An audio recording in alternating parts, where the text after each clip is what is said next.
નમસ્કાર દોસ્તો, જય હિન્દ. સ્વાગત છે તમારું 10 ડિસેમ્બરના ટોપ 10 કરંટ અફેર્સના ક્વેશ્ચનની અંદર. ચાલો શરૂઆત કરીએ 10 ડિસેમ્બરના ટોપ 10 કરંટ અફેર્સના ક્વેશ્ચન. તો આજનો પહેલો ક્વેશ્ચન છે, તાજેતરમાં પ્રોજેક્ટ ફાઇનાન્સિંગ માટે સ્ટ્રેટેજિક પાર્ટનરશિપમાં સેન્ટર ઓફ એક્સેલન્સ પર સહયોગ કરવા માટે કઈ બેંકે એસબીઆઈ સાથે જે છે MOU કર્યા છે? Punjab national bank, bank of India, Canara bank કે યુનિયન બેંક ઓફ ઇન્ડિયા? તો અહીંયા જે છે તમારો જવાબ આવશે option C, bank of India. ત્યાર પછી નેક્સ્ટ ક્વેશ્ચનની વાત કરીએ તો હાલમાં ભારત ટેક્સીએ કયા પ્રદેશોમાં તેના પાયલટ જે છે એ ટ્રાયલ જે છે શરૂ કરવામાં આવ્યા છે?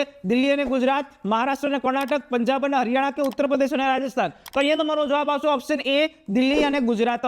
ત્યાર પછીનો નેક્સ્ટ ક્વેશ્ચનની વાત કરીએ તો તાજેતરમાં માર્ક ટક્કરના સ્થાને HSBCના નવા ચેરમેન તરીકે જે છે એ કોની નિમણૂક કરવામાં આવી છે? માર્કે કાર્ને, બ્રેન્ડન નેલ્સન, એન્ડ્રુ બેઇલી કે નોએલ ક્વિન? તો અહીંયા તમારો જવાબ આવશે ઓપ્શન બી, બ્રેન્ડન નેલ્સન. ત્યાર પછી નેક્સ્ટ ક્વેશ્ચનની વાત કરીએ તો હાલમાં સમાચારમાં રહેલા નિસાર ઉપગ્રહ વિકસાવવા માટે કઈ આંતરરાષ્ટ્રીય અવકાશ એજન્સીએ ઇસરો સાથે ભાગીદારી કરી છે?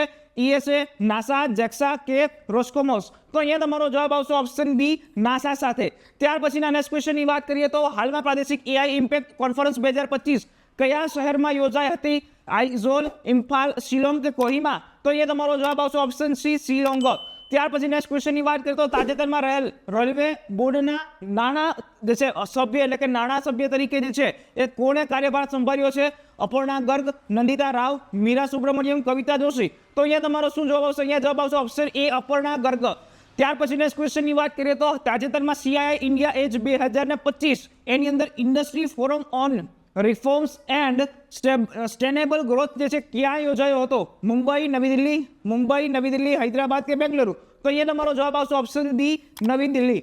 ત્યાર પછી નેક્સ્ટ ક્વેશ્ચનની વાત કરીએ તો વિશ્વ માનવ અધિકાર દિવસ ક્યારે ઉજવવામાં આવે છે? 6 ડિસેમ્બર, 8 ડિસેમ્બર, 10 ડિસેમ્બર કે 12 ડિસેમ્બર? તો અહીંયા તમારો જવાબ આવશે ઓપ્શન સી, 10 ડિસેમ્બર. ત્યાર પછી નેક્સ્ટ ક્વેશ્ચનની વાત કરીએ તો તાજેતરમાં ગુજરાતના મુખ્યમંત્રી ભૂપેન્દ્ર પટેલે નીચેનામાંથી કયા મેનાબા હોસ્પિટલનો શિલાન્યાસ કર્યો હતો? ઊંઝા, પાલનપુર, ડેસર કે પેટલાદ? તો અહીંયા તમારો જવાબ આવશે ઓપ્શન એ, ઊંઝાની અંદર. ત્યાર પછીનો નેક્સ્ટ ક્વેશ્ચન જેનો જવાબ તમારે આપવાનો છે એ છે તાજેતરમાં ફરજિયાત પ્રી ઇન્સ્ટોલેશન નિર્દેશ પાછો ખેંચવાના કેન્દ્રમાં કઈ મોબાઈલ સુરક્ષા અને છેતરપિંડી વિરોધી એપ્લિકેશન જે છે હતી? ડિજીલોકર, એમ પરિવહન, આરોગ્ય સેતુ કે સંચાર સાથી? આ પ્રશ્નનો જવાબ તમારે નીચે કોમેન્ટ બોક્સમાં આપવાનો છે અને તમને આ ક્વેશ્ચન કેવા લાગે છે એનો ફીડબેક પણ નીચે આપજો. આવા નવા પ્રશ્નો જે છે એ જોવા માટે જોડાયેલા રહો લક્ષ્યમ એકેડમી સાથે અને ફોલો કરો પિનાકિન સરને.